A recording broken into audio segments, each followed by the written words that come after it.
Well, I've got a story for you. Actually, I do. It's just actually a historical moment. It's not from me. It's actually from Kenny Hooper, and I figure he's watching online, and so if I told this and didn't give him credit, he would be upset at me. But he was talking the other day about a man. I don't know whether it's a neighbor or friend, but this man has a tall ash tree right by his house. And it's, I think Kenny said, about 70, 80 feet tall. But the problem is that ash tree, like other ash trees throughout all of Missouri, are dying. You know, I can remember back in, I believe it was 2008, I read that the first emerald ash borer was found in Missouri. And that's a little bug that came from Asia, and it attacks ash trees. And so it gets in, and it's said that if you see an ash borer on your tree, you're too late, because it's already got the larvae that are under the bark, and they start eating away at the tree, and the tree's going to die. You're done. But it is such that this man, he was a little concerned, this tall tree right by his house dying, and you can imagine the fears. This tree's going to hit his house. And so he Kenny said, this man asked one of his friends, who was kind of a handyman, to cut this tree down.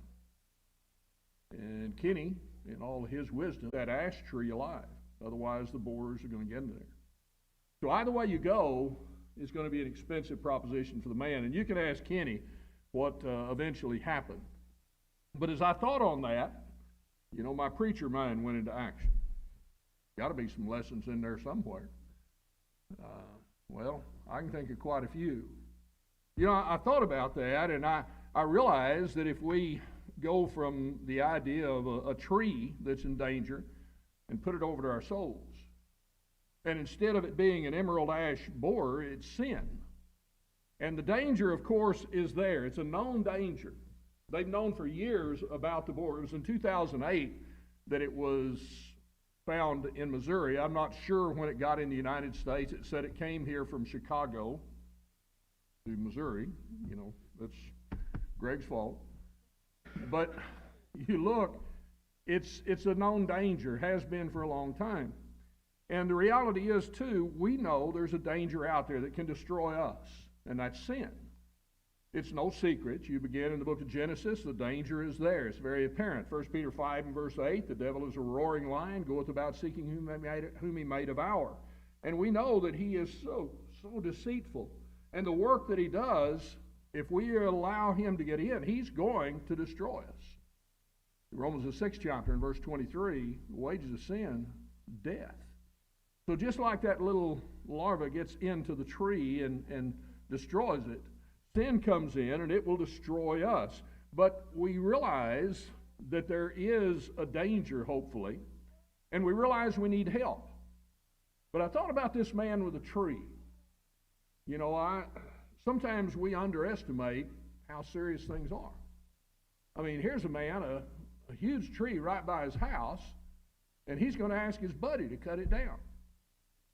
Oh, that's not very wise.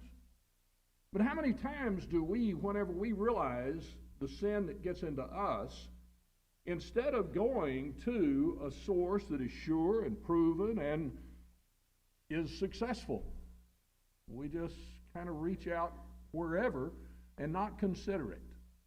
Not consider what the answer is. I'm sure if this man had asked his friend, will you cut this down? The man said, yeah. He said, go ahead, and we'd have probably seen it on the news. But the reality is, it's not a news report that we face about our failure to seek out.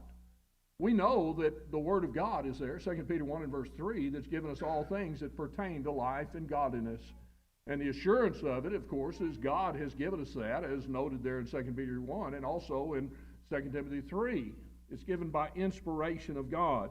And so if we are foolish, as so many in the world are, we'll go to the wrong source. We'll just ask somebody that we kind of like. They sound good. They look good. 2 Timothy, the 4th chapter, the Apostle Paul told Timothy the time would come whenever the world's going to be filled with those people.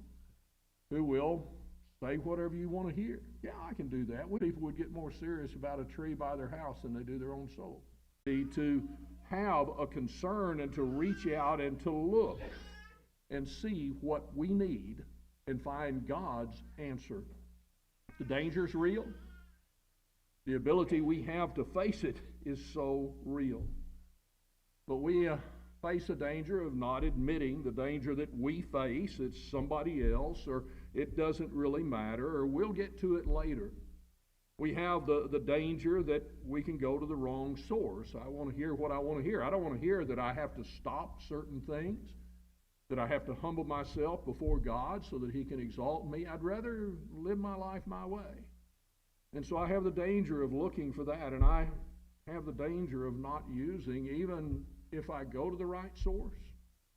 You know, in Acts the 2nd chapter, you find those individuals, they realize the danger before them. They were pricked in the heart. Can stand against